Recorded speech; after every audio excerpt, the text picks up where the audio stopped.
रंभा मालिकेच्या आजच्या भागामध्ये आपण पाहणार आहोत। आता सगळीच जण ते बनवलेल्या जेवणाची चव घेत असतात आणि त्याच वेळेला मुद्दामून ना जे काही बनवलेलं असतं ना त्याबद्दल हे कोणी बनवले काय बनवलं हे मुलांना आधी सांगत नाही आणि हे इथे असणाऱ्या रमा आणि त्याचसोबत मालविकाला सुद्धा माहिती नसतं की कोणाचं खायला काही दिलेलं आहे। तर आता तुम्हा सगळ्यांसमोर रिझल्ट आहेच असं आजी म्हणतात। तर आजीला माहिती असतं की कोणाचं आवडीने काही खाल्लेलं आहे, त्यामुळे आता ते सगळं काही बघण्याचं कॉन्ट्रॅक्ट राणीकडे दिलेलं असतं। कारण का त्या बाउलच्या मागे ना नाव असतं, म्हणजेच हे नाव जे असेल त्यांचंच हे पूर्ण बाउल संपलेला आहे। तर तो बाउल संपलेला असतो तो म्हणजे रमाचा। मग रमा वहिनी जिंकली असं देखील म्हटलं जातं आणि त्यावेळेला आता सगळ्यांनाच खूप जास्त आनंद होतो। तर इकडे पार्थ आणि त्यासोबत तारा मात्र आता त्यांची तोंड पडलेली असतात, कारण त्यांना असं वाटत असतं की जे काही झालेलं आहे ते मात्र आता त्यांच्या मालविका आंटीनेच केलेलं आहे आणि म्हणून ते आवडीने खात होते। पण हे सगळं जेव्हा त्यांना कळतं ना की रमाने केले त्याबरोबर आता त्यांची बोलती बंद झालेली असते। तर इकडे मात्र आता इरावती सुद्धा शांतच बसते, कारण इरावतीला वाटत होतं की मालविका ही स्पर्धा जिंकेल, पण इथे सगळ्या काही गोष्टी उलट्या झालेल्या असतात आणि त्यामुळे रमा ही स्पर्धा जिंकलेली असते। आरोहीला तर खूप जास्त आनंद होतो। आरोही तर आता उड्याच मारायला लागते आणि जाऊन रमाला मिठी मारते। रमाला म्हणत असते की आई, आज तुझ्यामुळे मी ही स्पर्धा जिंकलेली आहे, खरंच मला आवडलं, माझे फ्रेंड्सही खुश झाले, अक्षयही टाळ्या वाजवतो, अक्षयलाही खूप बरं वाटतं। पण खरं तर ना रमा जे काही स्वतःच्या वयावर आता एवढं सगळं करत होती त्या सगळ्यावर खरं तर अक्षयचा हात होता, म्हणजे अक्षयने तिला प्रोत्साहन दिलं होतं, म्हणूनच तर रमा एवढ्या सगळ्या गोष्टी करू पाहत होती। तर दुसरीकडे मात्र आता रमा जी आहे ती खूपच जास्त खुश असते आणि रमाने आता मिठी मारलेली असते आरोहीला। तर आरोही पहिल्यांदा जाऊनच आधी लगेच मिठी मारते, ती म्हणजे अक्षयला। अक्षय हे तिला प्रेमाने अगदी जवळ घेतो। तर अक्षयकडे आणि त्याचसोबत आता आरोहीकडे रमा एकटक पाहते, त्यानंतर रमाकडे आता आरोही सुद्धा गेलेली असते आणि ती सुद्धा तिच्या गालावर त्याचसोबत ओठांवर सगळीकडे आरोही रमाला किस देऊ लागते आणि ती ओरडत असते की माझीच मॉम बेस्ट आहे आणि त्यामुळेच आता रमाचे डोळे ना अगदीच पाणावलेले असतात। तर रमाला कळत नसतं की काय बोलू, शब्दातही व्यक्त होता येत नसतं, कारण तिच्यासाठी असं वाटत असतं की हे एक स्वप्न आहे। कारण तिला वाटत होतं की आपण हे सगळं स्वयंपाक व्यवस्थित करू शकत नाही, तर आपण आपल्या मुलीच्या नजरेतनं हरलो आहे। पण या सगळ्या गोष्टी खोट्या ठरवतच तिने उत्तमरित्या जे काही स्वयंपाक केलेला असतो ना तो फक्त अक्षयमुळे, आणि त्यामुळेच आता मुलं देखील खूप जास्त कांगावा करत असतात आणि रमाचंच नाव घेत असतात आणि ते म्हणत असतात की खरंच रमा आंटी खूप भारी आहे, पण उद्यापासून तुम्ही टिफिनला सुद्धा आरोहीच्या तुम्हीच काही ना काही बनवून द्याल का, कारण आम्हाला टिफिनचा सुद्धा आनंद घेता येईल। आता रमाला नाईलाज असतं हो म्हणावं लागतं, कारण आरोहीने सुद्धा तिला फोर्स केलेला असतो। आरोही सांगते प्लीज ना आई, करशील ना तू। तर आता रमा म्हणते की हो करेन मी, आणि त्यामुळे मुलं जोरजोरात ओरडू लागतात आणि मुलांचा आवाज ऐकून ना इरावतीचं आता डोकं खूप जास्त दुखायला लागलेलं असतं। मुलांचा आवाज आणि रमा जिंकली याचं प्रेशर हे एकदमच तिच्यावर आलेलं असतं आणि त्यामुळेच आता ती डोक्याला हात लावून तिथेच उभी असते। पण आता हे सगळं काही पार्वती आजी बघते आणि पार्वती आजी ना खूपच भडकलेली असते, पण तिने ठरवलेलं असतं की या इरावतीची मस्ती जिरवायची, कारण आतापर्यंत बरेच प्रयत्न केले असशील ग, काही झालं ना तरी तू आता एकही प्रयत्न करू शकणार नाहीस माझ्या रमा अक्षयला वेगळं करण्यासाठी, आणि त्यांना वेगळं आता तर मी होऊच देणार नाही, कारण त्यांच्या पाठीशी मी आहे ना, मी आहे म्हटल्यावर तू बघच, असं देखील आता म्हटलं जात असतं। आणि त्याच वेळेला आता दुसरीकडे मात्र आता जी मालविका असते ना तिनं आता बॅग वगैरे भरायला घेतलेली असते, कारण तिला कळून चुकतं की आता आपली ह्या घरात काडी मात्र ही किंमत नाही आहे, आपल्याला आता निघावंच लागणार आहे ही बॅग वगैरे घेऊन, आणि म्हणूनच ती पूर्णपणे बॅग वगैरे भरत असते। तर इरावती तिला म्हणते की काय चाललंय मालविका म्हणते मग आता इथे थांबून काय उपयोग आहे, तसंही सगळं काही तुम्हाला माहिती आहे की काय झालेलं आहे, म्हणजेच तुम्हालाही माहिती आहे की रमा ही स्पर्धा जिंकलेली आहे, रमाचा बाहेर उदो होतोय, मग माझी काय आहे इथे राहण्याची, अरे इतक्यातच हार मानलीस का, अरे इतक्यात हार मानायला नको होतीस, मला असं वाटतं ना की थांब जरा, कारण ना अजून बरीच कामं बाकी आहेत आपली आणि ती कामं पूर्ण झाल्याशिवाय तू अशी कशी निघू शकतेस, असं देखील आता इरावती म्हणत असते। त्यावर मालविका म्हणते की आता काय राहिलंय, सरळ स्पष्ट दिसतंय जे काही होणार आहे ते, त्यामुळे ना मला आता या विषयावर ना जास्त बोलायचंच नाहीये, आणि असं बोलूनच ती आता आपली बॅग भरत असते आणि ती भयंकर अशी चिडलेली असते। ती म्हणत असते की तुम्ही बघितलं नाही का, या सगळ्या गोष्टींमुळे ना ते रमा अक्षय किती जवळ येणार आहे. त्यांना ना फक्त एक चान्स हवा होता आणि तो आरोहीमुळे त्यांना मिळालेला आहे. आता ते दोघंही जणांना एकमेकांना कधीही विसरू शकत नाही एवढं मात्र खरं. असं देखील आता इरावतीला मालविका सांगू लागते. तर इरावती तिला म्हणते, अगं ए मूर्ख मुली, तुला काही कळतंय का? तुझे ठरवतेस ना ते तसं काही होणार नाही. कारण मला माहिती आहे ना, मी बघते ना, तू बघ, कधीही ना नात्यामध्ये ना भांडणं असावी लागतात, पण त्यांच्या नात्यात कधीच भांडणं नसतात आणि ती भांडणं कधी होणारही नाही, कारण त्यांचं प्रेम मी टिकूच देणार नाही असं देखील आता म्हटलेलं असतं. तर दुसरीकडे मात्र मी आता काय करू, मी खरंच आहे ना, मी खरंच अक्षयच्या प्रेमात पडली, मी त्याच्याशिवाय नाही राहू शकत असं आता मालविका बोलू लागते. हे ऐकल्यानंतर इरावतीला तर धक्काच बसतो. इरावती म्हणते, मग तर झालंच ना, मला वाटत होतं की आतापर्यंत तू फक्त पैशांसाठी काम करत होती, पण आता तू प्रेमात पडलीस म्हटल्यावर आता तू स्वतःसाठी सुद्धा हे काम करशील. मरत झालं तू एका अर्थी प्रेमात पडलीस ते, असं देखील आता म्हटलं जात असतं. आणि जेव्हा या सगळ्या गोष्टी बोलल्या जातात ना, तेव्हा खरं तर खूप मोठा धक्का जो आहे तो आता मालविकासाठी असतो. मालविकाला इरावती सांगत असते की आपल्याला ना आता लग्नाची तयारी करायला हवी, लेहंगा आणि हे सगळं काही, असं देखील आता ती म्हणत असते. आणि जेव्हा या सगळ्या गोष्टी ती म्हणते ना, तेव्हा मात्र आता ती सांगते की आपलं कामच झालं म्हणून समज, कारण ना आपल्याला ना बऱ्याच गोष्टी ज्या आहेत त्या त्याच पद्धतीने करायच्या आहेत. आता रमाला आणि त्याचसोबत अक्षयला आरोहीला शाळेला सोडण्यामध्ये काही जमत नसतं आणि म्हणूनच ना आता सगळ्या काही गोष्टी व्यवस्थित व्हाव्या यासाठी प्रयत्नही सुरू असतात.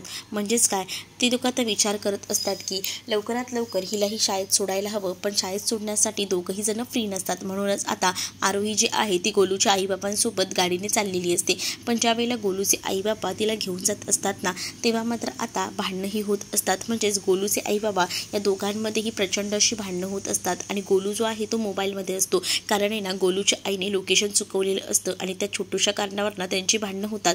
आणि हे सगळं काही आरोही बघत असते. आरोही म्हणत असते की बघ ना तुझे आईबाबा किती भांडतात. त्यावर आता गोलू सांगत असतो की माझे आईबाबा आता भांडतात पण दुसऱ्या मिनिटाला चांगले होतात. आणि तसंच झालेलं असतं, कारण ते दोघंही जण भांडत असताना लगेचच गोलूचे बाबा गोलूच्या आईला म्हणतात की तुझ्यासाठी ना मी मस्तपैकी आईस्क्रीम घेऊन देतो, बघितलंस का आरोही, हे असंच सुरू असतं आणि हे असं सुरू राहणार आहे. यांना ना भांडण्यावर असंच दिसतं असं देखील आता म्हटलं जात असतं. आणि या सगळ्या गोष्टी जेव्हा घडत असतात ना, तेव्हा मात्र आता हे सगळं काही खरं तर आरोही पाहत असते, पण आरोहीच्या लक्षात येत नसतं. तर गोलू म्हणत असतो की खरं तर ना ह्या दोघांमध्ये अशीच भांडणं होतात आणि तेव्हाच तर भांडण झाल्यावर प्रेम वाढतं असे माझे आईबाबाच बोलतात. आणि त्यामुळे मला स्पष्टपणे दिसत आहे की हे असंच होत आहे. म्हणजेच आता भांडलेत ना, थोड्या वेळाने एकत्र येतील आणि त्याचसोबत या दोघांचंही प्रेम ते दाखवून देतील. असं म्हटल्यावर आरोहीला प्रश्न पडतो की आपले आईबाबा तर भांडतही नाही, मग काय, म्हणजे त्यांचं एकमेकांवर प्रेम नाही का, असा आरोही आता विचार करत असते. गोलूने सुद्धा ना तिला भारीच कल्पना दिलेली असते. म्हणजे हे जी काही भांडणं आणि ह्या सगळ्या गोष्टी तिला सांगून ना तिचे अक्षरशः डोळेच उघडलेले असतात. कारण गोलूच्या घरात ना या सगळ्या गोष्टी नेहमीच घडत असतात ना, त्यामुळे गोलूला माहिती आहे की त्याचे आईबाबा आता या मिनिटाला भांडतात तर दुसऱ्या मिनिटाला ठीक होतात. तसंच झालेलं असतं, कारण गोलूचे बाबा सांगतात की मी तुला आईस्क्रीम घेऊन देतो आणि ते आईस्क्रीम घेऊन जायला एवढं लांब जायला लागतं आणि मग तुला काय जातंय, तुझ्या बापाचं पेट्रोल जातंय का, अशी तशी त्यांची चर्चा सुरू असते. आणि त्यामुळे त्यांची भांडणंही होत असतात आणि त्यांचं प्रेमही वाढत असतं. सगळं आता स्वतः आरोही बघत असते आणि समोर तिच्या समजत सुद्धा असतं. तर दुसरीकडे मात्र आता रूममध्ये बसलेली मालविका अक्षयचा एकटक फोटो पाहत असते आणि अक्षयच्या ती प्रेमात पडल्यामुळे आता त्या फोटोकडे पाहून ती लाजू लागते. तर दुसरीकडे इरावती तिथे येते आणि इरावती या सगळ्या गोष्टी पाहते. इरावती म्हणते, अरे वा, म्हणजे आमच्या अक्षयचा फोटो बघणं चाललंय, तर एवढी प्रेमात त्याच्या वेडी झालीस की काय बोलू तुला आता मी. मालविकाही सांगते की काय करणार, मला ना तुमच्या मुलाने एकदमच वेळ लावलेला आहे, मी त्याच्या प्रेमात आहे, पण आता मला काही झालं ना तरी अक्षय आणि रमामध्ये वादाची ठिणगी पडायला हवी, तेव्हाच तर ही रमा हे घर सोडून जाईल, असं देखील आता मालविका जी आहे ती इरावतीला म्हणत असते. त्यावर इरावती म्हणते, अगं वेडी आहेस का तू, असं कसं होईल, ती जर घर सोडून जाणार असेल तर भांडणं कशाला व्हायला हवीत, भांडणं झाली ना की प्रेम होतं आणि आपल्याला जी उलट भांडणं होत नाही आहेत ना हेच चांगलं आहे. कारण आपल्याला माहिती नाही आहे, कारण या सगळ्या गोष्टी ना अशाच घड्यात गेल्या तर प्रॉब्लेम होऊ शकतो आणि आपल्याला हा प्रॉब्लेम प्रॉब्लेम झालेला चालणार नाही. काही झालं ना तरीसुद्धा आपण आपल्या मर्जीप्रमाणेच राहायला हवं, असं काहीसं बोलणं आता सुरू असतं. आणि जेव्हा या सगळ्या गोष्टी सुरू असतात ना तेव्हा मालविकासुद्धा खुश असते. कारण आता मालविकालाही समजून जातं की आपल्याला ज्या गोष्टी हव्या होत्या त्या अगदी तशाच सार्थकी लागत आहेत आणि त्यामुळेच आता या सगळ्या गोष्टी एकदम परफेक्टली घडत असतात. तर दुसरीकडे मात्र आता इरावती ही सुद्धा खुश जास्त असते. कारण तिला माहिती आहे की ह्या काही गोष्टी होत आहेत ना त्या एकदम परफेक्ट होत आहेत आणि त्यामुळेच जर रमा आणि अक्षयमध्ये भांडण नाही लागणार तर त्यांच्यात प्रेमच नाही आहे हे सरळ सरळ स्पष्ट होते. आणि त्यामुळे आता वेगळं काही करायची गरजही नाही असं देखील आता ती म्हणत असते. तर दुसरीकडे मात्र आता या सगळ्या गोष्टीचं विचार जो आहे तो खरं तर इरावतीच्या डोक्यात येत असतो. इरावती म्हणते की या दोघी नवरा बायकोंमध्ये पहिलं जरी प्रेम असलं तरी आता हे दोघंही जण फक्त आरोहीसाठी एकत्र आलेले आहेत, एक पॅरेंटिंग म्हणून. पुढे त्यांच्याबद्दल काहीसुद्धा नाही आहे एवढं विश्वास ठेव. कारण त्यांच्याबद्दल मला जरी काही वाटत असलं असतं तरी मी तुला स्पष्टपणे सांगितलं असतं. पण त्या दोघांमध्ये साधे वादही होत नाही याचा अर्थ त्या दोघांमध्येही प्रेम नाही, फक्त जुळवाजुळव करून राहायचं म्हणून ते आता राहत आहेत असं देखील आता मालविकाला इरावती सांगून मालविकाचं मन वळवायचा प्रयत्न करत असते. कारण तिला माहिती आहे की मालविका आता काही झालं तरी अक्षयला सोडून जाणार नाही आणि हे सुद्धा इरावतीला हवं होतं. दुसरीकडे आता आरोही आणि त्याचसोबत गोलू दोघंही जण स्कूलला येऊन पोहोचतात. जेव्हा दोघंही जण स्कूलला येतात ना तेव्हा पुन्हा एकदा त्यांची भांडणं सुरू होतात. आरोही त्याला म्हणत असते की तुझ्या आईबापांबद्दल ना उगाच ना मला काही सांगू नको. उलट आहे ना जिथे भांडणं होत नाही ना तिथे प्रेम असतं. तुझ्या आईबापा तर प्रेम करतच नाही. पण आता तिला गोलू समजावतो आणि म्हणतो की तुझा काहीतरी गैरसमज होतोय, असं काहीच नसतं. खरं तर ना आपण आहे ना जेव्हा ना भांडतो ना तेव्हाच तर प्रेम वाढतं. भांडण करून असं शांत राहता येत नाही. भांडणं जर वाढत गेली ना तर हेच प्रेमाचं रूपांतर होत असतं. आणि तुला नाही कळणार, माझे आईबाबा ना सतत भांडत असतात आणि त्यावरून त्यांचं प्रेम आहे ना एकदम स्पष्ट होत असतं. एका मिनिटाला भांडतात तर आणि दुसऱ्या मिनिटाला ना दोघंही जण एकत्र येतात. त्यांचं त्यांनाही कळत नाही इतकं प्रेम करत असतात ते. मग तुझ्या आईबापांमध्ये होत नाहीत का अशी भांडणं, असं देखील आता गोलू जो आहे तो आता बोलत असतो. गोलू जेव्हा हे सगळं काही आता आरोहीला सांगतो तेव्हा आरोही सुद्धा विचार करू लागते. आरोहीच्या लक्षात येतं की बरोबर आहे, म्हणजे अशा गोष्टी आपल्या घरात कधीच होत नाहीत आणि आपल्या आईबापांमध्ये सुद्धा भांडणं होत नाही हे सरळ आणि स्पष्टपणे तिला लक्षात आलेलं असतं. आणि त्यामुळेच आता ती त्या सगळ्या गोष्टींचा विचार करत असते. ती म्हणत असते की खरंच हे असंच होत असतं. आणि परंतु ती आता हा सगळा राग आहे ना त्या गोलूवर काढत असते आणि ती स्कूलमध्ये गुपचूपपणे एका बाकड्यावर बसून विचार करत असते. कारण गोलू बोलत होता ही गोष्ट खरी आहे का, म्हणजे आपले आई बाबा खरंच एकमेकांवर प्रेम करत नाही का गोलू काहीतरी खोटं सांगत होता. पण नाही, गोलूच्या आईबाबांना आपण समोरून स्वतःसुद्धा पाहिलेलं आहे असा विचार देखील आता आरोही करत असते. तर दुसरीकडे आरोही स्कूलमधून जेव्हा घरी येते ना तेव्हा तिची खूप जास्त चिडचिड होत असते. कारण तिने आता जे काही गोलूचे शब्द ऐकलेले असतात ना ते तिच्या आईबापांमध्ये घडत नसतात. त्यावरून तिला कळत असतं की आईबापांचं प्रेम एकमेकांवर नाही आहे. आणि त्यामुळे तो सगळा राग आहे ना ती त्या राणीवर काढत असते. राणी कपडे सुकत घालत असते ना त्यावेळेला ती आता म्हणत असते की अगं पाणी उडतंय ना, किती काही ते काय काय पाणी टाकतेस, आणि असं बोलूनच ती चिडत असते. आणि हे सगळं काही पार्वती आजी ऐकते आणि पार्वती आजी ऐकल्यानंतर ती आता विचारू लागते की काय झालं आहे बाळा, एवढी चिडचिड का? वेळेला ती सांगू लागते आजी मला ना खरंच राग येतोय. कशाबद्दल, काय झालं आहे? तर आता स्कूलमध्ये घडलेली घटना ना ती सांगू लागते. म्हणजेच ना मला ना माझा फ्रेंड गोलू म्हणतो ना की आईबाबांनी ना भांडण केलं पाहिजे तेव्हाच त्यांचं प्रेम वाढतं. खरंच असं असतं का? तर आता इरावती आजी सुद्धा सांगते की हो हे बरोबर आहे. खरं तर नवरा बायकोमध्ये भांडणंही व्हायलाच हवी तेव्हाच तर प्रेम वाढतं ना. मग आता ही भांडणं तुझ्या आईबाबांमध्ये आधी खूप व्हायची, म्हणजेच ना दोघांची इतकी भांडणं व्हायची ना की कधी कधी असं वाटायचं की ह्यांचं आता पुन्हा बोलतायत की नाही. आता ना त्यांच्यातली ती भांडणं कमी झालेली आहेत हे दिसतंय. कारण आता एवढे दिवस त्यांच्यामध्ये जो दुरावा आलाय ना त्यामुळे हे सगळं होतंय. पण जर तुला ना तुझ्या आईबापांना एकत्र आणायचं असेल ना तर तुलाच प्रयत्न करावे लागतील. त्यांच्यातलं प्रेम त्यांना दाखवून द्यायला लागेल. तुला माहिती आहे का तुझे आईबाबा सुद्धा असेच भांडायचे. मग आता आपल्याला प्लॅनिंग करून हे सगळं घडवावं लागेल तेव्हा सगळ्या गोष्टी व्यवस्थित होतील असं देखील आता म्हटलं जात असतं. आणि त्यामुळे आता इरावती आजी आणि त्याचसोबत आरोही बसून प्लॅनिंग करतात रमा अक्षयला एकत्र आणण्यासाठी. कारण खरं तर पार्वती आजीला सुद्धा ह्याच गोष्टी हव्या असतात की काही झालं तरी रमा अक्षय एकत्र यायला हवे. मग आता आरोहीला तिचा प्लॅन पार्वती आजी जी आहे ती समजावून सांगते. म्हणजे रमा अक्षयवरना अक्षयची भांडणं कशावरना होतील याआधी सुद्धा पार्वती आजीने बराच वेळा पाहिला आहे ना, म्हणून ती आता तोच फॉर्म्युला यूज करायचं ठरवते. म्हणजेच काय तर आता ती आरोहीच्या हातात ते टॉवेल देते. आरोहीला म्हणत असते की जा हे टॉवेल घेऊन जा आणि ते सोफ्यावर ठेवून दे. आता आरोही तिने सांगितल्याप्रमाणे ते टॉवेल घेऊन जाते आणि त्या बेडवर ठेवून देते. ते ओलं टॉवेल असतं आणि हे सगळं काही पार्वती आजी पाहत असते. पार्वती आजी विचार करते की चला फायनली आता ह्यांची भांडणं होतील आणि तेव्हाच तर ह्यांचं प्रेम फुलेल. आणि त्यानंतर आता ते टॉवेलला ती ठेवायला जात असते तेव्हा ती बघते, निरखून बघत असते इकडे तिकडे. आणि जेव्हा तिच्या लक्षात येतं की बाबा तर काम करत आहे, बाबांचं लक्ष नाही आहे, त्यामुळे ती संधी साधून बरोबर ना ते टॉवेल तिथं ठेवते आणि लगेचच ना ती आता बाहेर जायला निघते. तर आता आजीला ती सांगते की काम झालं आहे. तर पार्वती आजी म्हणते की आता बघ कशी भांडणं होतात ते. आणि अगदी तसंच झालेलं असतं. रमा जी आहे ते रूममध्ये येते. रमा खरं तर कामासाठी म्हणून आलेली असते कॉफी वगैरे घेऊन. आणि रमा जेव्हा रूममध्ये येते तेव्हा सोफ्यावर जो टॉवेल ओला पडलेला असतो तो दिसतो आणि जेव्हा बेडवर पडलेला तो टॉवेल तिला दिसतो ना तेव्हा मात्र ती आता ओरडू लागते आणि तो टॉवेल आहे ना सरळ आहे ना त्याच्या अंगावर फेकते. त्यावर आता अक्षय म्हणतो की ए काय झालं आहे तुला, मूर्खासारखी काय बडबडत आहेस. त्यावर अक्षयला ती म्हणते मी तुलाच बोलते, तुम्हाला कळत नाही आहे का या रूममध्ये आता तुम्ही आणि मी दोघंच आहोत ना, मग मी काही बोलते या गोष्टी कळायला येत नाहीत का तुम्हाला. त्यावर अक्षय म्हणतो की काय झालं आहे. त्यावर आता त्याला रमा म्हणत असते की तुम्हाला दिसत नाही का, तुमच्या डोळ्यासमोर सगळ्या काही गोष्टी आहेत, म्हणजेच तुम्हाला सरळ दिसतंय की इथे तुम्ही टॉवेल ठेवलेला आहे आणि हा ओला टॉवेल गादीवर ठेवायचा नाही असं मी किती वेळा सांगितले तरीसुद्धा तुम्हाला समजतच नाही ना. मी नाही, आरोहीने ठेवला आहे. आरोही पण ना तुमच्यासारखीच आहे, या 7 वर्षात ना तूही काही बदलली नाहीस असं देखील अक्षय आता रमाला बोलत असतो.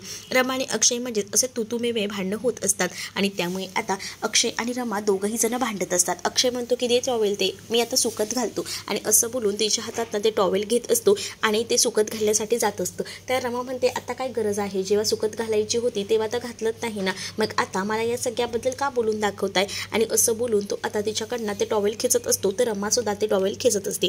दोघंही जण एकमेकांकडनं ते टॉवेल खेचत असतात आणि आता ते मात्र दोघंही जण एकमेकांकडे पाहत असतात. तर हे सगळं काही ना बघितल्यानंतर पार्वती आजीला आणि त्याचसोबत आरोहीला खरं तर खूप जास्त हसू येत असतं, कारण सगळ्या काही गोष्टी ना त्यांच्या अगदी मनासारख्या होत असतात. आणि पार्वती आजी आता या दोघांची भांडणं बघतात तर त्यांना हसूही येत असतं. ती म्हणते की बघितल्यास का, ही अशी भांडणं ह्यांची आधीसुद्धा व्हायची आणि आतासुद्धा होत आहे. दोघंही जण अक्षरशः एका टॉवेलसाठी इतक्या भांडणात गेलेले असतात ना की बघायलाच नको.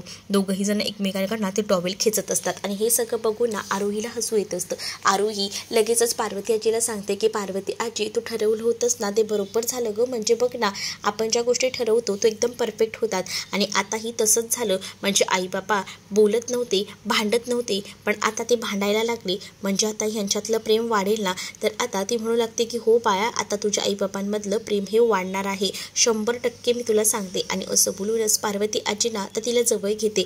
पार्वती आजीवर तिला सांगते सुद्धा की आता आपल्याला हेच काम असं सुरू ठेवायचं आहे, कारण तूच तुझ्या आईबापांना जवळ आणू शकते असं देखील आता पार्वती आजीने आता सांगितलेलं असतं. तर दुसरीकडे आता त्या दोघांची भांडणं होत असतात. त्यामध्ये आता टॉवेल खेचायचा प्रकार सुरू असतो. तर रमा म्हणत असते की मीच हे टॉवेल सुकत घालणार आहे आणि असं बोलून ते टॉवेल सुकत घालायला चाललेली असते. आणि त्याच वेळेला अक्षय ते टॉवेल खेचतो. त्याबरोबर आता अक्षयने ते टॉवेल खेचल्याबरोबर इकडे मात्र आता तोल जातो, तो म्हणजे रमाचा. रमा अक्षयच्या अंगावरच येऊन पडते आणि दोघंही जण आता एकमेकांमध्ये हरवून जातात. त्यांची आता नजर काही हटत नसते. दोघंही जण एकमेकांमध्ये जेव्हा हरवून जातात ना तेव्हा मात्र आता हे सगळं आरोही पाहते आणि आरोहीला हे सगळं पाहून ना खरं तर खूप आनंद झालेला असतो. आणि आरोहीला तो आनंद काही शब्दात व्यक्त करता येत नसतो आणि त्यामुळेच आता रमा जी आहे ती म्हणत असते की मीच करणार आहे, मीच आता हे टॉवेल जे आहे ते सुकत घालणार आहे. पुन्हा तुम्ही म्हणाल की हे टॉवेल मी इथे घातलं आणि म्हणून तुम्हाला प्रॉब्लेम झाला, पण आता मी हे टॉवेल व्यवस्थितपणे घालते, नाहीतर त्यावर सुद्धा तुम्ही मला बोलून दाखवाल असं देखील ती आता म्हणू लागते. आणि जेव्हा या सगळ्या गोष्टींना ती बोलून दाखवते ना तेव्हा मात्र आता अक्षय तिच्याकडे पाहून हसू लागतो. तर तुम्हाला हा भाग कसा वाटला हे नक्कीच मला कमेंटमध्ये सांगा आणि अशाच नवनवीन भागांसाठी आपल्या चॅनलला सुद्धा सबस्क्राईब करायला विसरू नका. चला तर मग भेटूया पुढच्या भागामध्ये. तोपर्यंत टाटा बाय.